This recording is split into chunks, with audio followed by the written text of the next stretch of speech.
Isa rin sa humakot ng magandang reviews ang MMFF 2023 entry ni Piolo Pascual na Malyari.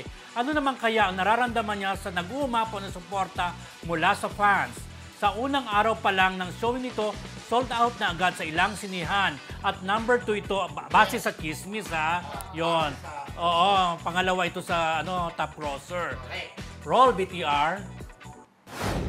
Natutuwa ako sa talagang sobrang support ng producer natin, sobrang support ng Warner, sobrang support ng cast. Nakakatuwa kasi everyone is just working hand in hand para magkatulungan at yun, para talaga mapilit natin yung mga tao lumabas, manood sa sinihan kasi importante ito para sa entertainment industry. Sa totoo lang po, wala akong nararamdaman kasi ayokong maging anxious, so pinapasa Diyos ko na lang talaga lahat. Parang for me, kung naman will ni God, sabi ko sana maging successful yung PhilFest. Yeah. But there will be the awards night. Doon na lang natin isipin yun. Hindi pa talaga siya nagsisink in. Mama, comment ang gaganda ng reviews. Yes, yun talaga yung saving grace natin. I mean, most importantly, word of mouth. Hindi tayo asa. Kasi kailangan natin yun. So na talaga panoorin. First stop namin was MOA, and Axel was sold out and there were a lot of people outside. And then sa lahat ng pinunta namin sinihan, ang daming pila. So sabi ko, wow, nakakatawa buhay na buhay ang pelikulang Pilipino. So nakakataba ng puso. It's not just for us but also for the whole film community. Kasi importante, kasi lahat po talagang sumugal para sa PhilFest. So nakakatawa na makikita mo yung support ng bayan para sa mga pelikula natin. Talaga. Ayun, yung unang video natin kay Binya Bibar. Yung pangalawang video, courtesy of Ann Binancio. Maraming salamat sa kanila.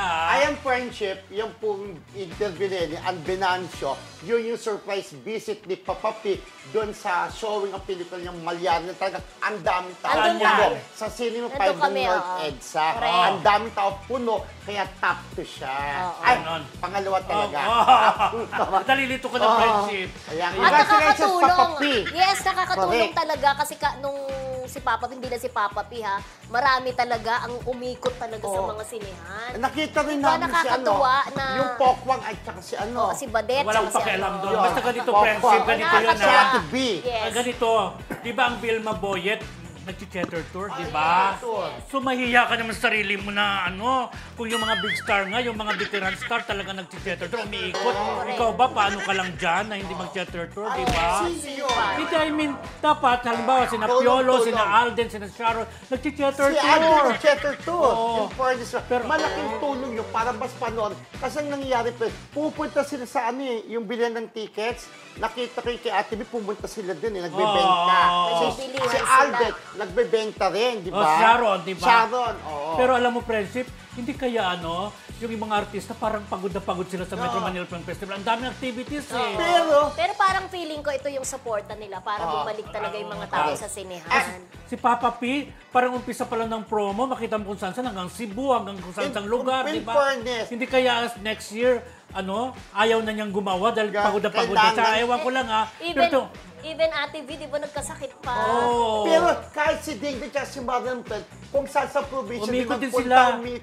Pero nakatulong kasi napanood ko sa TikTok, sabi, ay nakita ko si Marian, papanoorin ko yung Rewind. Gumaganon. Ganun ang pagkakasabi? Ganun ang pagkakasabi sa TikTok. Kaya tulong, malaking tulong nakita ng personal, nangikahit sila ang mga tao na manood ng kanilang pelikula. Sige. Tulong. Ikaw gusto mo rin umikot sa mga sinihan? Hindi mag-promote. Sa mga Filipino movies, sige, ikot na din ako. Para malaman ko din, mabigyan ko rin ng rate kung ano talaga yung magandang movie. Kala ko talaga. Ikaw, pinangarap mo ba na magkaroon ka rin ng movie sa Metro Manila Film Festival? Kasi pangarap ko talaga magkaroon ng award. Ay! Best Actress Award. Ay!